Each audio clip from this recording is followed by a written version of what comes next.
Class 9-এর কোষে দেখি 13-র 4 এবং 5-এর অঙ্কটা আমরা এই ভিডিওতে করব। তাহলে 4-এর অঙ্কটা কি বলছে দেখো, পি কিউ আর একটা ত্রিভুজ আঁকতে হবে যার দুটো কোণ দিয়ে দিয়েছে, একটা বাহু দিয়ে দিয়েছে। দেখো এই কোণের মাঝের অক্ষরটা আর এই কোণের মাঝের অক্ষরটা সেই দুটো দিয়েই এই বাহুটা তৈরি হয়েছে। এর মাঝের অক্ষর কিউ, এর মাঝের অক্ষর আর, আর এখানে বাহু যেটা দেওয়া আছে সেটা হচ্ছে কিউ আর। তাহলে এখান থেকে আমরা বুঝলাম যে দুটো কোণের মাঝের বাহুটা দেওয়া আছে, যে দুটো কোণ দেওয়া আছে তাদেরই মাঝের বাহুটা দেওয়া আছে। তাহলে সেইভাবে আমাকে প্রথমে ক্লাস 7-এর পদ্ধতিতে ত্রিভুজটা এঁকে নিতে হবে, আর তারপরে তার সমান ক্ষেত্রফল বিশিষ্ট একটা আয়তক্ষেত্র আঁকতে হবে। তাহলে সমান ক্ষেত্রফল বিশিষ্ট এতক্ষণ আমরা আঁকছিলাম সামান্তরিক, এখন আঁকবো আয়তক্ষেত্র। দুটোর মধ্যে কোনো পার্থক্য নেই, তার কারণ আয়তক্ষেত্র নিজেও একটা সামান্তরিক। আর আয়তক্ষেত্র বলা মানে, এখানে কথাটা যদি আমি বলি এইভাবে যে পি কিউ আর এর সমান ক্ষেত্রফল বিশিষ্ট একটি সামান্তরিক আঁকো যার একটি কোণ 90 ডিগ্রি, তাহলেই সেটা আয়তক্ষেত্র হয়ে যায়। তাহলে এতক্ষণ আমরা আঁকছিলাম ত্রিভুজের সমান ক্ষেত্রফল বিশিষ্ট একটি সামান্তরিক যার একটি কোণ 60 ডিগ্রি, এখানে আঁকছি একই জিনিস, শুধু একটা কোণ 90 ডিগ্রি। ব্যাস, তাহলে এবার আমরা যে দেওয়া তথ্যগুলো আছে সেগুলো প্রথমে আমরা এঁকে নিই। 4-এর দাগের প্রথমে তোমাকে যে কোণটা দিয়েছে সেটা হচ্ছে পি কিউ আর কোণ 30 ডিগ্রি। তাহলে এখানে আমরা পি কিউ আর কোণটা আঁকবো, আর এখানে আমরা পি আর কিউ কোণটা আঁকবো। তাহলে এখানে আমি 30 ডিগ্রিতে দাগ দিই। তাহলে এখানে চাঁদাটা বসানোর পরে এই দিক থেকে যাচ্ছি আমি, এই দিক থেকে 30 এখানে রয়েছে ভেতরেরটা, তাহলে সেইখানে 30-এ হলো। তাহলে এইখানে 30 ডিগ্রিটা প্রথমে আমি যোগ করে দিই।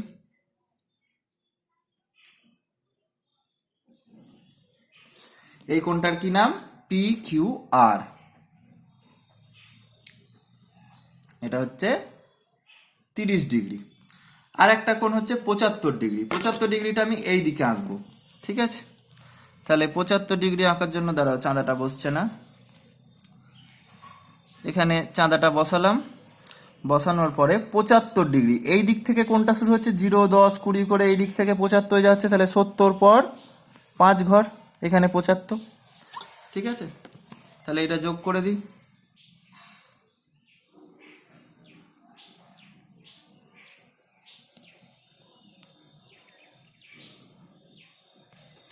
এটার কি নাম হবে? এটার নাম হবে P R Q. P R Q, ঠিক আছে? এটা হচ্ছে 75 ডিগ্রি। আর একটা জিনিস যেটা আমাকে আঁকতে হবে সেটা হচ্ছে বাহুটা। বাহুটা কত? Q R 8 semi. তাহলে এখানে আমি কিউ আর 8 সেমি এঁকে নিয়েছি। এবার ত্রিভুজটা কিভাবে আঁকে? ত্রিভুজ আঁকার জন্য প্রথমে আমাকে নিচে বাহুটা এঁকে নিতে হবে। ফার্স্টে একটু উপরে আঁকছি।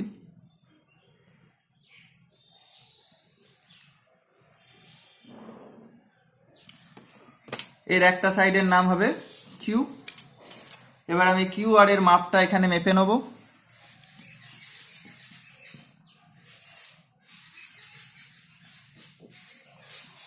মেপে নেওয়ার পরে আমরা এই লম্বা সরলরেখাটা থেকে আর পর্যন্ত কেটে নিলাম। এরপরে এইখানে এই কোণটা আর এইখানে এই কোণটা আমাকে আঁকতে হবে। তাহলে আমি যে কোনো মাপের একটা চাপ কেটে নিচ্ছি। কোণের সমান করে কোণ আঁকা তোমরা ক্লাস 6-এ শিখেছো। তাহলে আমরা প্রথমে এইখানে একটা চাপ কেটে নিলাম। কেটে নেওয়ার পরে সেই মাপের চাপটাই এখানে কাটলাম।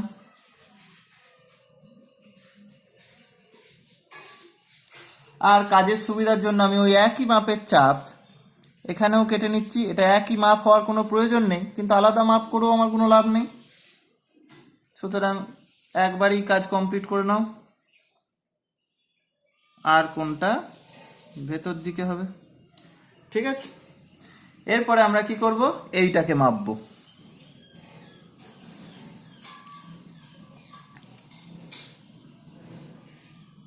কম্পাসের সাহায্যে এই ফাঁকটাকে মেপে নাও।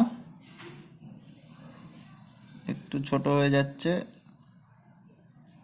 হ্যাঁ এবার ঠিক আছে। তাহলে সেইটা আমরা এইখানে বসিয়ে 30 ডিগ্রি কোণ আঁকা একটু সমস্যার বিষয়, এত ছোট ফাঁক। 30 ডিগ্রি হলো, আর এইখানে আমরা 75 ডিগ্রিটা মেপে নিচ্ছি।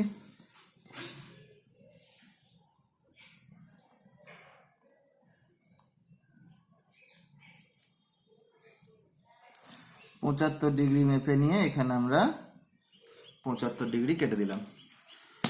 তারপরে আমরা কি করব, এই দুটোকে বাড়িয়ে যোগ করে দেবো। আচ্ছা, আগে 75 ডিগ্রিটা করে দিই।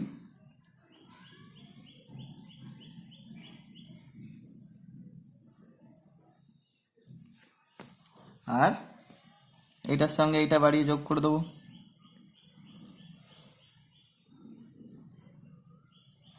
তাহলে ওপরে যে ছেদবিন্দুটা পেলাম সেটা হচ্ছে পি।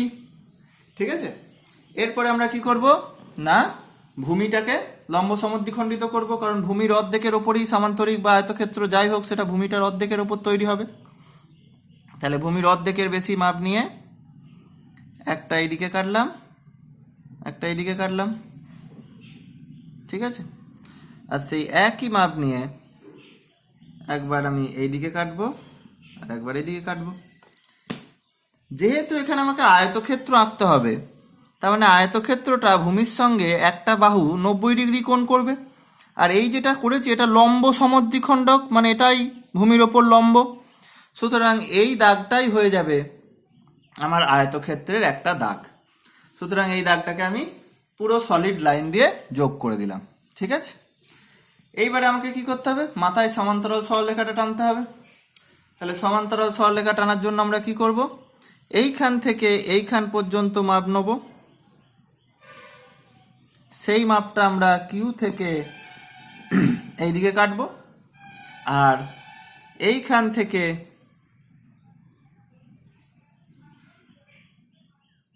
এইখান পর্যন্ত মাপ নিয়ে সেই মাপটা আমরা এখান থেকে এদিকে কাটবো। কাটার পরে আমরা এই দুটোকে যোগ করে দেবো, তাহলেই আমরা সমান্তরাল সরলরেখা পেয়ে গেলাম উপরে।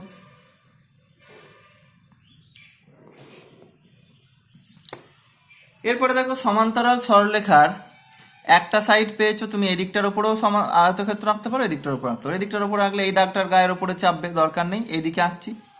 তাহলে এইদিকে তুমি আয়তক্ষেত্রের একটা বাহু, দৈর্ঘ্য প্রস্থ দুটোই পেয়ে গেছো।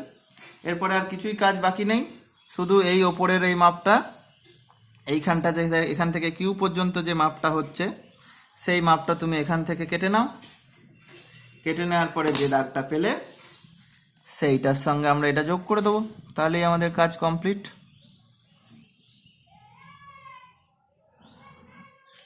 হয়ে গেল, বেশ।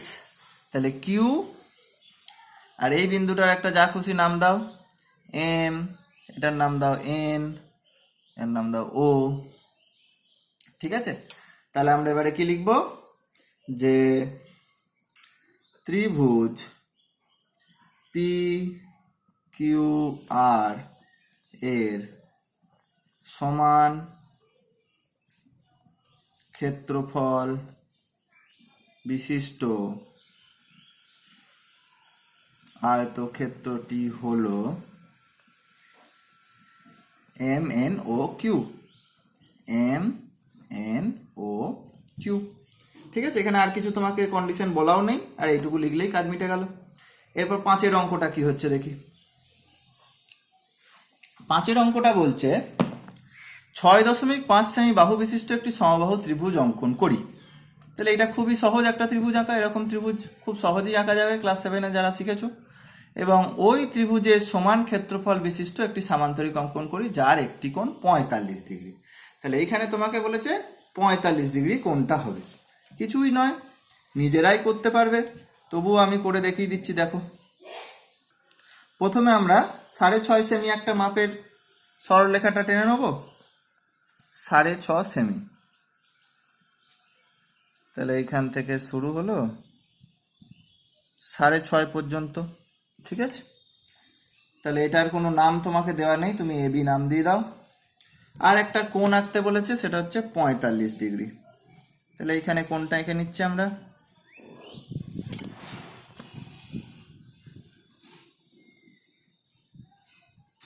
যদিও 45 ডিগ্রি কোণ সহজেই আঁকা যায়,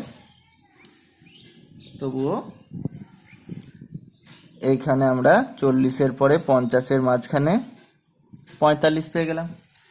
আমরা যে লম্ব সমদ্বিখণ্ডকটা করেছিলাম সেটাকে যদি আমরা সমদ্বিখণ্ডিত করে দিই, যেমন ধরো এইখানে যে লম্ব সমদ্বিখণ্ডকটা এঁকেছে এই কোণটা 90 ডিগ্রি, এই কোণটাকে তুমি যদি সমদ্বিখণ্ডিত করে দিতে তাহলেও 45 ডিগ্রি পাওয়া যেত। কিন্তু আমি আর অত ঝামেলায় যাচ্ছি না, যেটা তোমরা সহজে বুঝবে সেটাই করছি। যদিও আমার মনে হয় এইটাতেই পরিশ্রম বেশি, কোণটাকে সমদ্বিখণ্ডিত করে দেওয়াটা। যেহেতু আমি 90 ডিগ্রি কোণটা ওখানে এমনিই আঁকছি, যদি 45 ডিগ্রি আঁকার জন্য 90 ডিগ্রিটা আমাকে প্রথমে আলাদা করে আঁকতে হতো তাহলে একটা পরিশ্রম বাড়তো, কিন্তু 90 ডিগ্রি কোণ আমার এখানে অলরেডি আঁকাই আছে, সুতরাং সেটা সমদ্বিখণ্ডিত করে দিলেই হয়ে যেত। যাই হোক, তো এই কোণটার আমি এখনই কোনো নাম দিচ্ছি না, কারণ এই কোণটার কি নাম হবে আমি এখন বুঝতে পারছি না। এটার নাম হচ্ছে, এটার মান হচ্ছে 45 ডিগ্রি। ঠিক আছে, তাহলে এবারে আমরা কি করব, ত্রিভুজটা আঁকবো। ত্রিভুজটা আঁকা খুবই সহজ, সমবাহু ত্রিভুজ আঁকা কিছুই ব্যাপার নয়। প্রথমে তুমি নিচে 6.5-এর থেকে বড় মাপের একটা দাগ কেটে নিলে, তারপরে তার একটা সাইডের নাম দিয়ে দিলে এ। ঠিক আছে, এ নাম দেওয়ার পরে আমরা কি করব, এবিটা কেটে নেবো ফার্স্টে।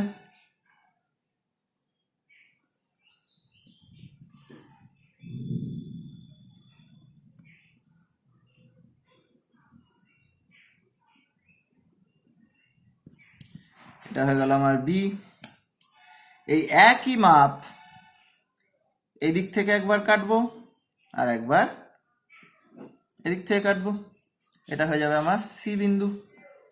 এই দুটো যোগ করে দিলেই আমার ত্রিভুজটা হয়ে গেল সমবাহু ত্রিভুজ, 3টে বাহুই সমান।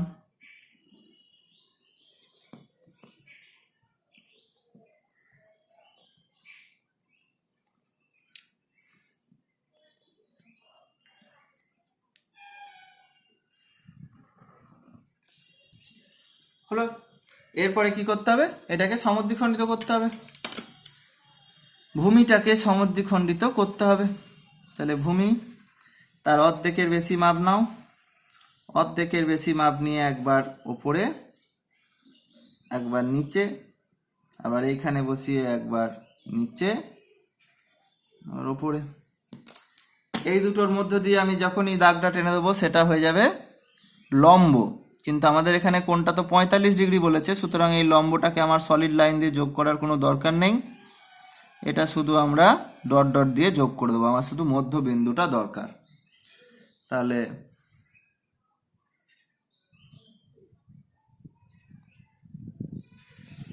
হয়ে গেল লম্ব সমদ্বিখণ্ডক। এবার এই জায়গাটার উপরে আমাকে আঁকতে হবে, তার জন্য এখান থেকে প্রথমে সমান্তরাল সরলরেখাটা প্রথমে টেনে নিই। তা দেখো, এবি যে মাপটা ছিল, এবির যে মাপটা ছিল সেই মাপটাই আমি একবার এইখানে বসিয়ে কাটবো,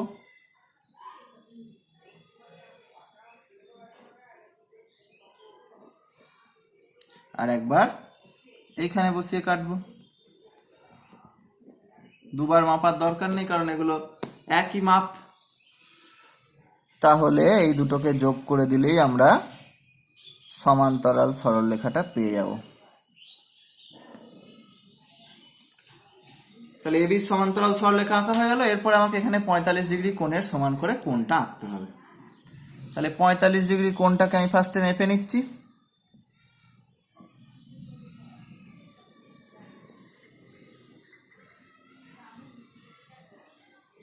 সেই একই মাপ আমি এখানে আঁকবো।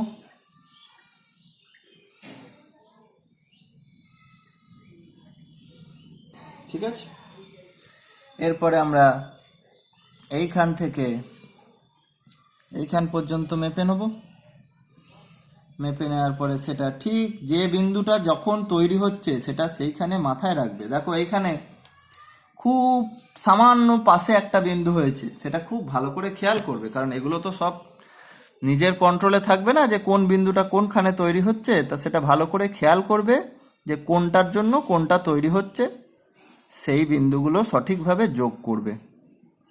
বেশ, তাহলে এইখান থেকে বেঁকে গেল দাগটা। ইস, কি হচ্ছে, সরি, এই দাগটা এই সাইডের এই দাগগুলো মেখে গেল একটুখানি, হ্যাঁ। তাহলে এই যে নিচে যে দাগটা পেয়েছি সেটা। এবারে আমরা কি করব, শুধুমাত্র এইখান থেকে বি বিন্দু পর্যন্ত মাপটা নেব।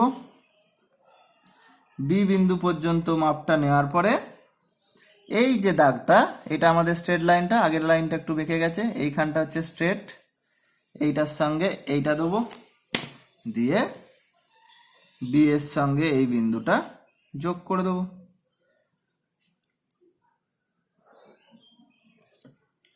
দিয়ে আমরা এখানে নাম দিয়ে দিচ্ছি, ধরো বি, আচ্ছা এখানে সি আছে, তাহলে বি এখানে তুমি দাও ও, দাও ও পি কিউ, ঠিক আছে।